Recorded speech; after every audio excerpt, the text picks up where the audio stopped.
मुझे ये बताओ ए से बी में कितने रिलेशन होंगे, और रिलेशन होता क्या है, ए क्रॉस बी का सबसेट। तो बताओ ए क्रॉस बी के कितने सबसेट बनेंगे।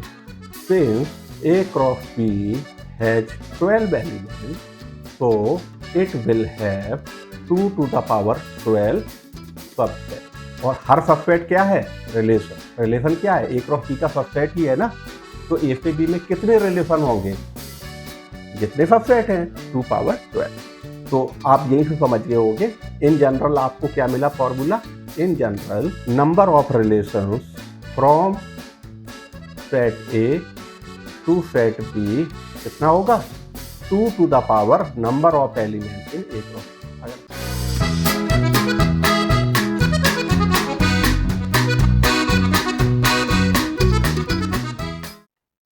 तो पहली कॉन्सेप्ट आपकी है ऑर्डर्ड पेयर की, राइट।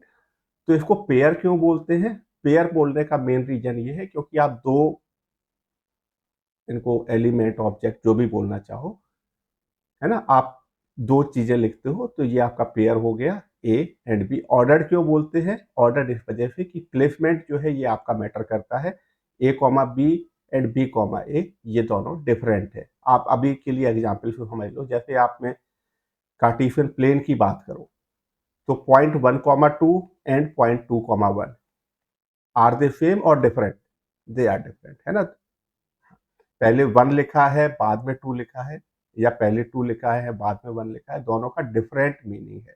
मीन्स यहाँ पे ऑर्डर जो है मैटर करता है, राइट।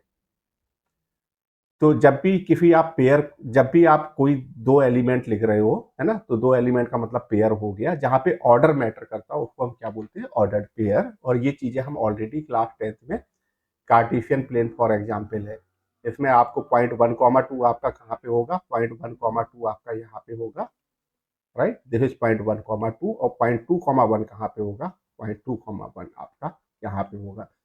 तो 1 एंड 2 वही आप यूज कर रहे हो, लेकिन उनका ऑर्डर जो है वो मैटर कर रहा है। पहले 1,2 का मतलब दिस पॉइंट, पहले 2 बाद में 1 का मतलब क्या है, ये पॉइंट। ठीक है, तो बस यही ऑर्डर्ड पेयर की सिंपल सी डेफिनेशन है। और जो हमें ऑलरेडी पता है, 2 ऑर्डर्ड पेयर आपके कब इक्वल होते हैं। For example ordered pair A comma B and ordered pair C comma D. A comma B equal to C comma D कब होता है, जब फर्स्ट एलिमेंट की इक्वल हो, A equal to C and B equal to D. ये आपकी ordered pair की simple सी डेफिनेशन है, Cartesian product of two sets. तो एक एग्जाम्पल ले लेते हैं। सपोज जैसे मैंने एक सेट लिया ए, इसमें क्या है 1 2 3 4, और दूसरा सेट मैंने लिया बी, इसमें क्या है suppose X Y and Z. तो इन दोनों का कार्टेशियन प्रोडक्ट क्या होता है, ए क्रॉस बी करके लिखेंगे। ये क्या है, इसको हम पढ़ेंगे कि क्या रीड करेंगे, ए क्रॉस बी, ठीक है, या Cartesian product of A and B, Cartesian product of A and B. तो what is A cross B, it is nothing but, ठीक है, ए क्रॉस बी को मैं सेट बिल्डर फॉर्म में लिख रहा हूं। एंड सेट बिल्डर फॉर्म में ए क्रॉस बी की डेफिनेशन क्या होती है, it is basically all ordered pair का सेट होता है। तो all ordered pair A comma B such that A belong to capital A and small B belong to capital B, है ना। ये ए क्रॉस बी की डेफिनेशन है। Basically मैं इसको कह सकता हूं set of all ordered pair whose, अब हर ऑर्डर्ड पेयर में एक फर्स्ट एलिमेंट होता है, एक सेकेंड एलिमेंट होता है ना, whose first element belongs to first set and second element belongs to second set। ठीक है, ये डेफिनेशन है। तो हमने जो एग्जाम्पल में ए एंड बी ले रखे हैं, इनके लिए क्या बनेगा हमारा ए क्रॉस बी। तो ए क्रॉस बी, अगर मेरा ए ये है बी ये है, तो हमें क्या बनाना है, सारे ऑर्डर्ड पेयर बनाने हैं जिनका पहला एलिमेंट कहाँ से आ रहा हो, ए से, और दूसरा एलिमेंट कहाँ से आ रहा हो, बी से। तो ए का पहला एलिमेंट फॉर एग्जाम्पल मैंने 1 लिया, और बी का एलिमेंट मैंने x लिया, तो 1x हो जाएगा, 1y हो जाएगा, 1z हो जाएगा। ऐसे ही अगर पहला एलिमेंट अगर मैं 2 लूँ तो सेकेंड एलिमेंट मेरा एक्स वाई जेड में से कुछ भी हो सकता है, तो ये 2x 2y 2z और क्या हो जाएगा 3x 3y 3z, perfect, 4x 4y 4z। तो ये आपका ए क्रॉस बी हो गया। कितने number of elements in A cross B आपको कितने मिले हैं? 12 मिले हैं, राइट। 1 2 3 4 5 6 7 8 9 10 11 12 और इनफैक्ट ये 12 क्या है? ए में नंबर ऑफ एलिमेंट्स कितने हैं? 4।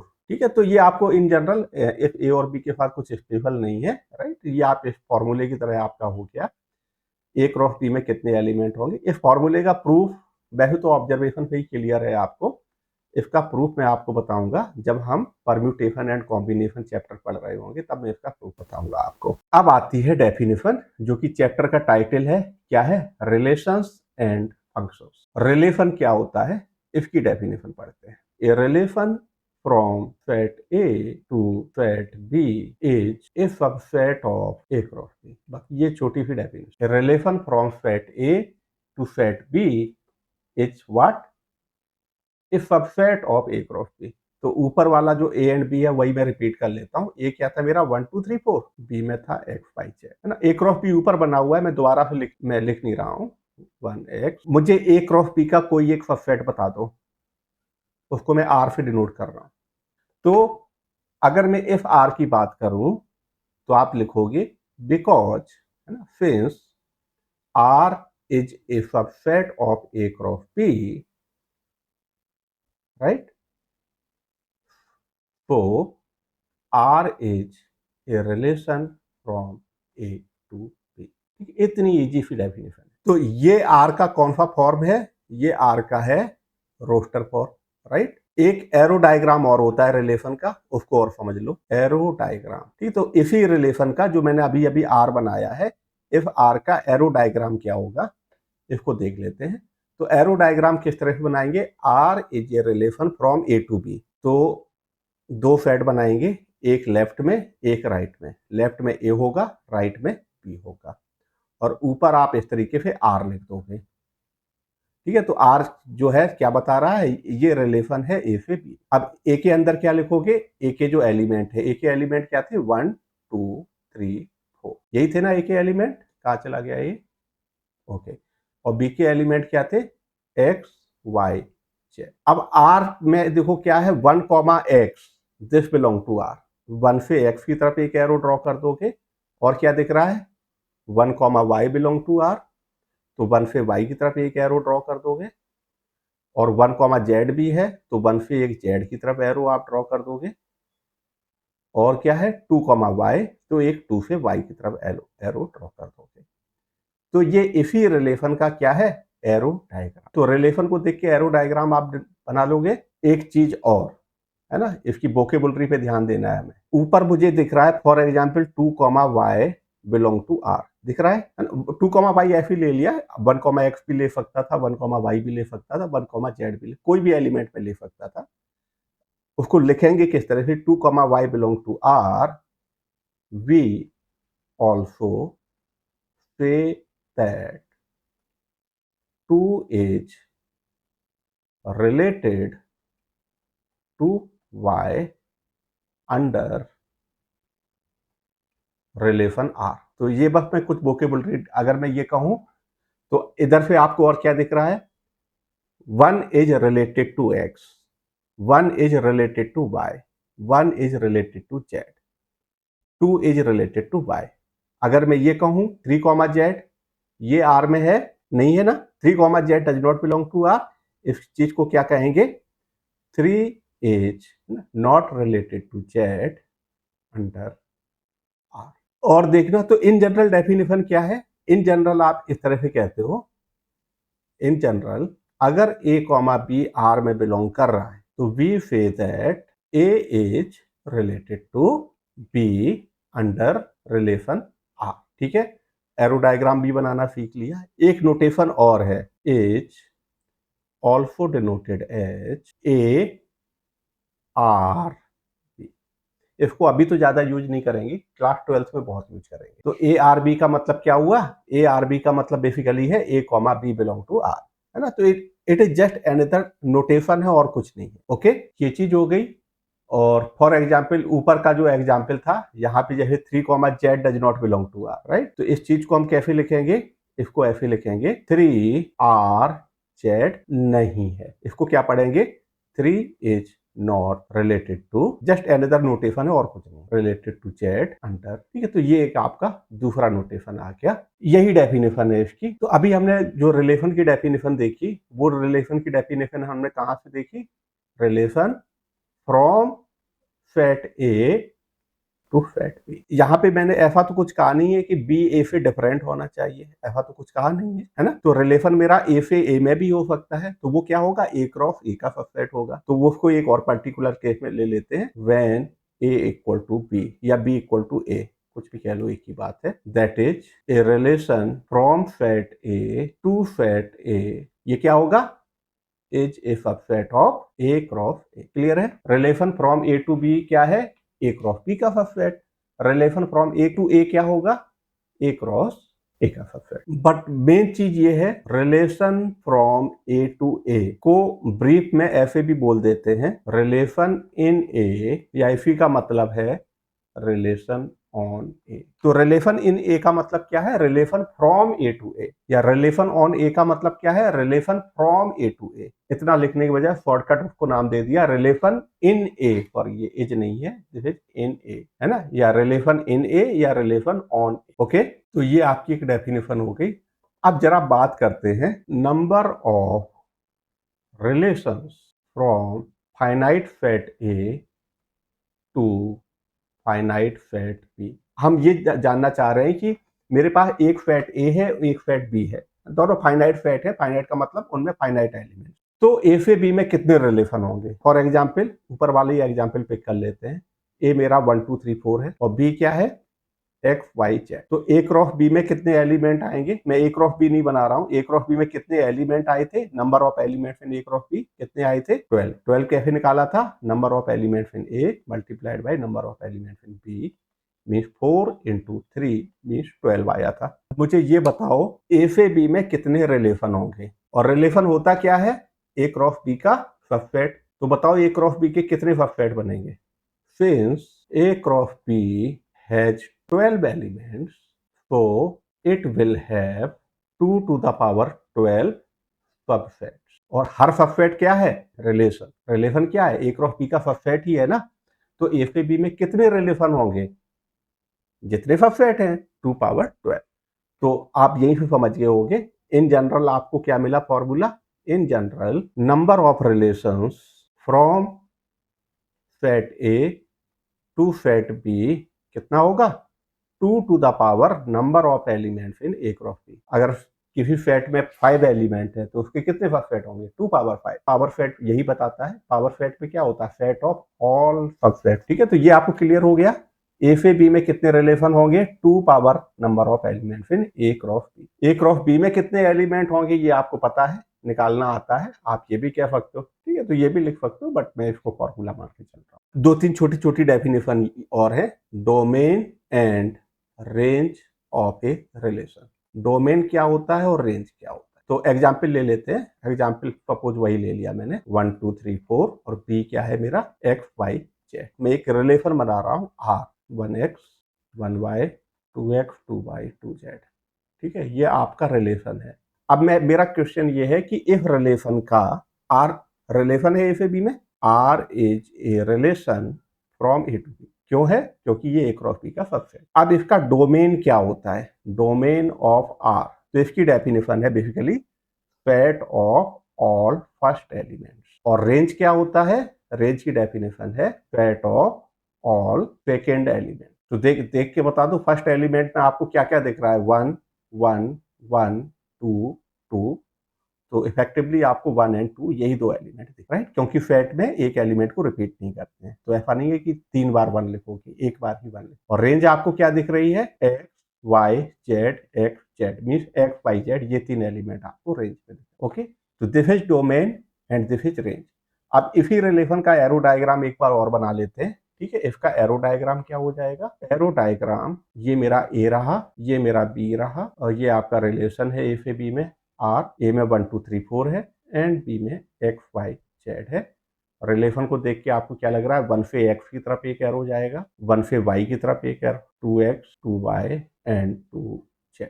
तो अगर मैं ये कहूं कि एरो डायग्राम को देख के आप डोमेन बता सकते हो, जिन जिन एलिमेंट से आपको आउटगोइंग एरो दिख रहे हैं वो सारे एलिमेंट क्या बताएंगे, डोमेन। रेंज क्या होगा, जिन पे एरो आ रहे हैं, इनकमिंग एरो जिन एलिमेंट पे है उन एलिमेंट का सेट क्या होगा आपका, रेंज, है ना। तो डोमेन क्या हुआ, डोमेन मींस एक एलिमेंट जहां से आउटगोइंग एरो आपको दिख रहे हैं, वो आउटगोइंग एरो मुझे 1 और 2 से दिख रहे हैं। और रेंज क्या हो जाएगा, इसके लिए आप बी की तरफ देखोगे, जिन जिन एलिमेंट पे आपको इनकमिंग एरोज दिख रहे हैं, ये आपको तीनों ही element X Y and Z पे दिख रहे हैं। ओके, ये आपका डोमेन हो गया, ये आप और रेंज हो गया, ये चीज क्लियर है। अब एक छोटी सी डेफिनेशन और है, वो छोटी सी डेफिनेशन ये है, तो जैसे 1, आपका आर में दिख रहा है, राइट, इफ रिलेशन आर में दिख रहा है, तो हम क्या बोलेंगे, एक्स एज, ये वाला एक्स एज इमेज ऑफ 1, है ना, और उल्टा 1 as preimage of Y. ये छोटी सी वोकेबुलरी याद रखोगे, sorry 1 as preimage of X, ये छोटी सी चीज याद रखोगे, ठीक है। तो इमेज कहां पे लाई करेगी, सेट बी में, और प्री इमेज कहां पे होगी, सेट ए में। अब मैं उल्टा पूछूं, 1 की इमेज आपको क्या क्या दिख रही है, 1 की इमेज 3 दिख रही है, एक तो x, एक y, एक z, क्योंकि 1 से x की तरफ भी एरो जा रहा है, y की तरफ भी जा रहा है, और 2 और z की तरफ भी जा रहा है। उल्टा मैं पूछूं, y की प्री इमेज कितनी है, 2, एक तो 1 है, एक 2 है, ठीक है। तो इमेज एंड प्री इमेज की कॉन्सेप्ट क्लियर हो गई आपको, आपका ये चैप्टर आधी कॉन्सेप्ट तो खत्म हो गई। अब चलते हैं एक्सरसाइज की तरफ, चलो एग्जाम्पल भी देख लेते हैं, एग्जाम्पल अच्छे हैं इसके। ओके, ठीक है, चलो फर्स्ट प्रॉब्लम को देखते हैं। तो क्या दिया हुआ है, x plus 1 comma Y minus 2, ये ऑर्डर्ड पेयर 3, 1 के इक्वल है, find the values of x and y। तो दो ऑर्डर्ड पेयर कब इक्वल होते हैं, जब फर्स्ट एलिमेंट के इक्वल हो और सेकंड एलिमेंट के इक्वल हो। तो x प्लस 1 इक्वल टू 3 करोगे, x की वैल्यू मिल जाएगी, y माइनस 2 इक्वल टू 1 करोगे तो आपको y की वैल्यू मिल जाएगी, ये आपकी हो गई। अब जैसे अगले एग्जाम्पल में p एंड q दिए हुए हैं और हमें क्या बनाना है, p क्रॉस q बनाना है एंड q क्रॉस p बनाना है ना। तो p क्रॉस q क्या होगा, पहले तो बताओ मुझे p क्रॉस q क्या होगा, AR BR and CR, right, and Q cross P क्या होगा, RA RP RC, राइट। तो क्या ये सेट आपको इक्वल लग रहे हैं, यस, है ना, क्योंकि यहां में ऑर्डर मैटर करता है, तो A R is not equal to R A, right.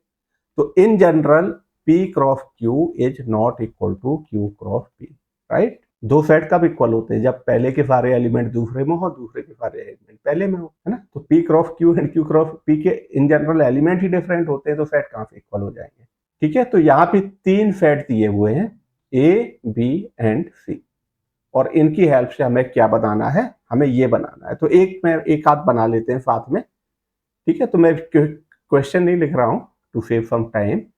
तो पहले पार्ट में मुझे क्या निकालना है, ए क्रॉस बी इंटरसेक्शन सी, ये निकालना है, ए क्रॉस बी इंटर, है ना। ब्रैकेट्स आर इंपॉर्टेंट, ब्रैकेट जरूर लगाने, नहीं तो मीनिंग बदल जाएगा। तो इसके लिए मुझे ए तो दिया हुआ है, बी इंटरसेक्शन सी निकालना पड़ेगा। तो बी इंटरसेक्शन सी कितना आया, बी में 3 4 है, सी में 4 5 6 है, तो ये आया केवल 4। Therefore A cross B intersection C equal to, A क्या है 1 2 3, बी इंटरसेक्शन सी 4, 1 4 2 4 3 4, ठीक है। ये आपका A cross B intersection C आ गया।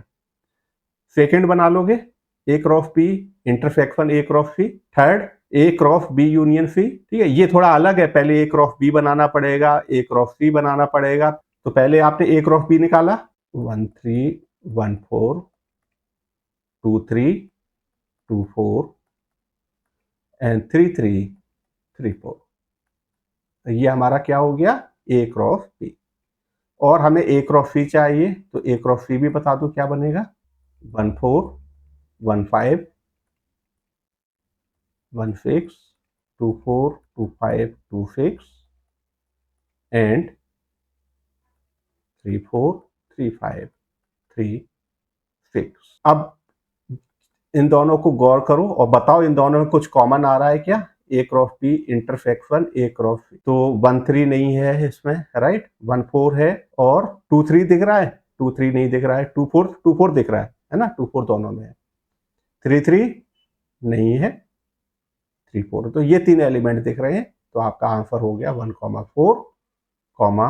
2 4 3 ये आपका आ गया A cross B intersection A cross. आगे चलते हैं, एग्जाम्पल 4 पे आते हैं। A cross B cross C, इसकी डेफिनेशन क्या हुई? इसकी डेफिनेशन होती है X comma Y comma Z type के element, where X belong to A, Y belong to B and Z belong to C. ठीक है, तो वो ऑर्डर्ड पेयर थे, इनको आप कह सकते हो ऑर्डर्ड ट्रिपलेट्स बोलते हैं, है ना। अभी आप क्लास 11th में 3D ज्योमेट्री पढ़ोगे तो वहां पे 3 डायमेंशन में प्लेन को रिप्रेजेंट करने के लिए इनको यूज करेंगे। तो ए क्रॉस बी क्रॉस सी का मतलब समझ में आ गया। तो पी क्रॉस पी का मतलब बेसिकली क्या हुआ? ये तीनों इक्वल है, राइट। एक्स वाई जेड इस टाइप के element where X belong to पहला वाला सेट, वाई बिलोंग टू दूसरा वाला और जेड बिलोंग टू तीसरा वाला, तीनों सेम ही है, तो एक साथ लिख दूं X Y Z belong to P. ठीक है, तो ये तो इसका क्या है? Set builder form. Roster form देखो बनाने के लिए एक मैं तरीका बता रहा हूं, इससे आप कभी मिस्टेक नहीं करोगे। तो मेन चीज ये है कि पहला एलिमेंट पी में होना चाहिए, दूसरा एलिमेंट पी में होना चाहिए, तीसरा एलिमेंट भी पी में होना चाहिए। पहला एलिमेंट अगर पी में है तो पहले एलिमेंट की वैल्यू क्या हो सकती है? या तो 1 या 2। अब पहला एलिमेंट अगर मैंने 1 ले लिया, दूसरा एलिमेंट ये आपका क्या हो सकता है? 1 या 2 में से कुछ भी हो सकता है, राइट। अगर पहला एलिमेंट 1 लिया, दूसरा 1 लिया, तीसरा एलिमेंट आपका 1 या 2 में से कुछ भी हो सकता है, राइट। इधर देखो पहला 1 है, दूसरा 2 है, तो तीसरा एलिमेंट भी 1 या 2 में से कुछ भी हो सकता है। फिर नीचे आओ, पहला एलिमेंट 2 लिया, दूसरा एलिमेंट आपका 1 या 2 में से कुछ भी हो सकता है। पहला एलिमेंट 2 है, दूसरा 1 है, तीसरा एलिमेंट आपका 1 या 2 में से कुछ भी हो सकता है। पहला 2 है, दूसरा 2 है, तीसरा एलिमेंट आपका 1 या 2 में से कुछ भी हो सकता है। तो यहां से देख के जल्दी से बता दो क्या आपको एलिमेंट मिले? 1 1 1 1 1 2 1 1 1 1 1 2, ये ऊपर के हो गए दो, 1 2 1 1 2 2 1 2 1 1, हाँ 1 2 2, और नीचे से अभी 4 और मिल जाएंगे, 2 1 1 2 1 2, और बताओ बाकी के तो नीचे बचे हुए 2 2 1 एंड 2 2 2, ये हो गए सारे, है ना। इस तरीके से लिखोगे तो आप बिल्कुल मिस नहीं करोगे, और ये अप्रोच परम्यूटेशन एंड कॉम्बिनेशन में जब हम आएंगे तो बहुत ही एक्सटेंसिवली इसको यूज करेंगे। ठीक है, तो इस तरीके से लिखोगे आपका कुछ भी मिस नहीं होगा, सारा सामने दिखेगा। ओके, तो मेक श्योर ये इस तरीके से आप बना। एग्जाम्पल 5, आर क्रॉस आर क्या होता है ये पूछा है, where R is the set of real number. R cross R क्या होता है? पहले तो मुझे डेफिनेशन बता दो क्या होगी। एक्स कॉमा वाई बचते यही है ना, और ये चीज आपकी क्या थी? क्लास 10th में हमने इसको बहुत यूज किया था, it was Cartesian plane, right. For example जैसे मैं कहूँ 1 2 belong to R cross R, और 1 2 यहाँ पे आएगा, फिगर आप बना सकते हो, एक्स पे 1 एंड वाई पे 2 यूनिट्स, राइट। तो 1 2, तो R cross R was nothing but, या कार्टेशियन प्लेन हमारा बेसिकली क्या था? R cross R. Example 6, A cross B दिया हुआ है कि तो क्या ए क्रॉस बी को देख के can you figure out A and B क्या रहे होंगे? फर्स्ट एलिमेंट को कलेक्ट कर लो, ए मिल जाएगा, सेकेंड एलिमेंट को कलेक्ट कर लो तो आपको बी मिल जाएगा। तो फर्स्ट एलिमेंट का मतलब P P M M, set में लिखोगे तो डुप्लीकेट एलिमेंट तो लिखोगे नहीं, पी कॉमा एम रह जाएगा, और बी क्या हो जाएगा आपका? Q R. That's it. अब आते हैं एक्सरसाइज 2.1 पे, पहली प्रॉब्लम हो जाएगी। अब second problem, if the set A has 3 elements and B equal to 3 4 5, okay, ये दिया हुआ है, तो find the number of elements in A cross B, कितना हो जाएगा? सॉल्यूशन ऐसे लिखोगे, number of elements in A 3 दिया हुआ है, और number of elements in B दिख रहा है 3 है, तो ये आपका कितना हो जाएगा? 9। थर्ड प्रॉब्लम हो जाएगी। चलो फोर्थ प्रॉब्लम पे आते हैं। State whether each of the following statements are true और फॉल्स। ट्रू और फॉल्स बताना है। P equal to M N, Q equal to N M, तो P क्रॉस Q ये होगा। Is it correct? करेक्ट क्या होगा? परफेक्ट। ठीक है, तो करेक्ट करके भी आप लिख दोगे, है ना। P क्रॉस Q में 4 एलिमेंट्स होंगे, इसमें अभी केवल 2 ही लिखे थे। Second, if A and B are non empty sets. पहले तो इसका मतलब समझ में आ गया, नॉन एम्प्टी का मतलब क्या है।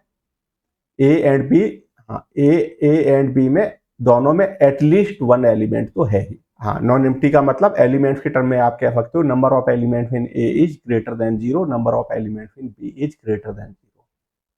तो अगर A and B non empty है तो ए क्रॉस बी जो है ये भी नॉन एम्प्टी होगा। Set of ordered pair x y such that x belong to A, Y belong to B. A इतना दिया है, बी इतना दिया है, then A cross B intersection phi equal to phi होगा। इज इट ट्रू और false? B intersection phi कितना होगा? ए क्रॉस फाई कितना होगा? Phi, right. तो आप सॉल्यूशन लिखना चाहो तो आप ऐसे लिखोगे, right, A cross B intersection phi. तो पहली बात तो बी इंटरसेक्शन फाई कितना हो गया? फाई। अब ए क्रॉस फाई कितना आएगा? क्योंकि ऑर्डर्ड पेयर में सेकेंड एलिमेंट तो आपको मिलेगा नहीं, है ना। फर्स्ट एलिमेंट के लिए आपके पास ऑप्शन है, you can take 1 2, but thing is there is no element in second set. तो कितने ऑर्डर पेयर बनेंगे? एक भी नहीं बनेंगे, राइट। तो ये एम्प्टी सेट ही रहे। फिफ्थ प्रॉब्लम कर लोगे, ए क्रॉस ए निकाल लोगे, दोबारा से बना ले। तो पहला एलिमेंट आपका -1 या 1 में से कुछ भी हो सकता है, राइट। ए क्रॉस ही बनाना है। पहला एलिमेंट -1 है तो दूसरा एलिमेंट आपका -1 एंड 1 में से कुछ भी हो सकता है। चलो साथ में इसको भी फिल कर लेते हैं। अब पहला -1 है, दूसरा -1 है, तीसरा एलिमेंट भी -1 एंड 1 में से कुछ भी हो सकता है। सेम यहाँ पे पहला -1, दूसरा 1, तीसरा आपका -1 एंड 1 में से कुछ भी हो सकता है। ठीक है, यहाँ पे ए क्रॉस ए है। अगर आपका ए क्रॉस बी क्रॉस सी होता तब भी आप बना लेते यहाँ। अब यहाँ पे वही -1 1, यहाँ पे -1 1। तो इस फिगर को देख के आप बता सकते हो आपका कौन सी प्रॉब्लम थी ये? 5वीं। ए क्रॉस ए क्या हो जाएगा? आप फिगर को देख के बताओ मुझे जल्दी से। -1 -1 कॉमा, ठीक है, टोटल 8 आए होंगे। अगली प्रॉब्लम, सिक्स्थ प्रॉब्लम, ए क्रॉस बी दिया हुआ है, ए एंड बी पूछे गए, हो जाएगा। ठीक है, ए हो गया एक small a comma small b, and capital B हो गया आपका small x comma small y. Perfect. Seventh problem, ठीक है, तो लेफ्ट हैंड साइड की वैल्यू निकाल लोगे, लेफ्ट हैंड साइड वाला सेट।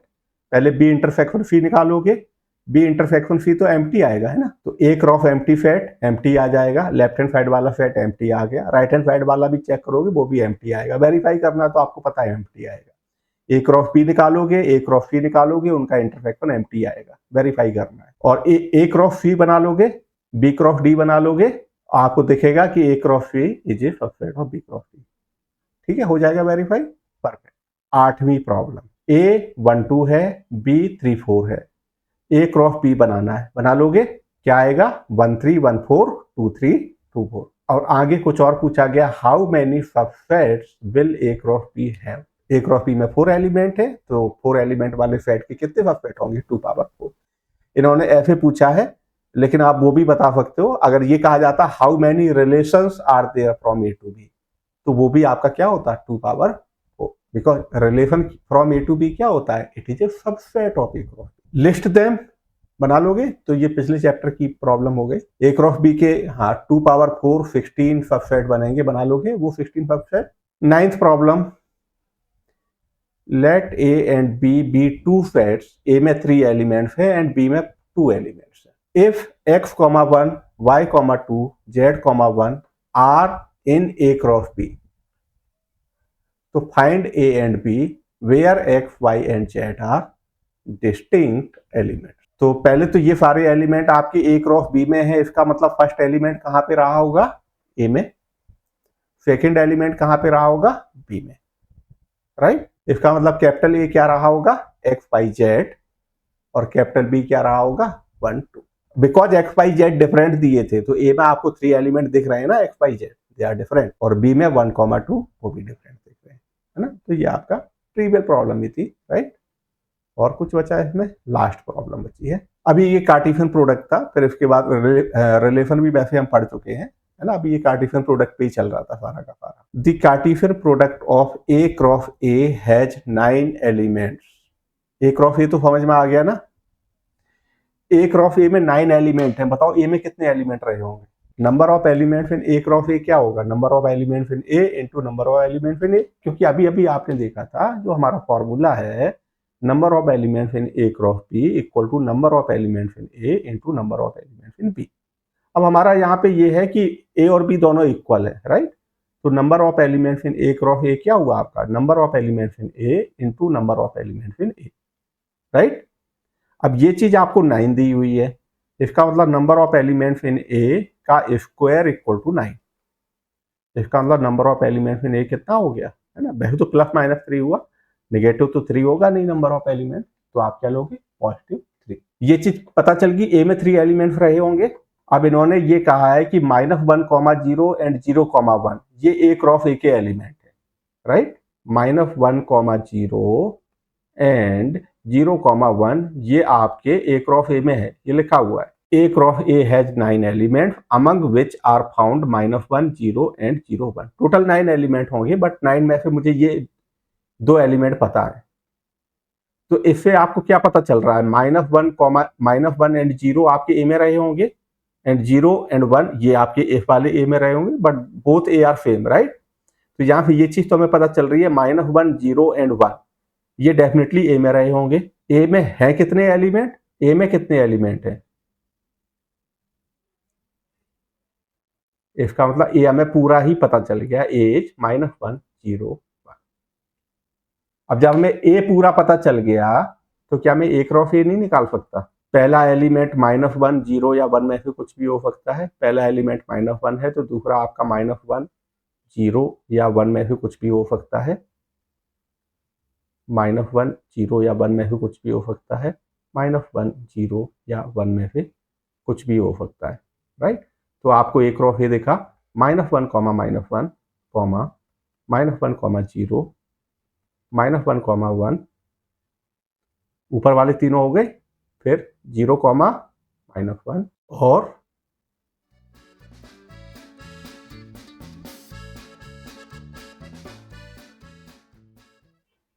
क्या पूछा गया है, फाइंड द सेट ए, कर लिया हमने find, and remaining elements of A cross A. तो remaining elements of A cross A क्या हो गया, -1, 0 इसको हटा के, एंड 0, 1, 0, 1 कहाँ गया, ये इन दो को हटा के बाकी के 7 एलिमेंट लिख देने, है ना।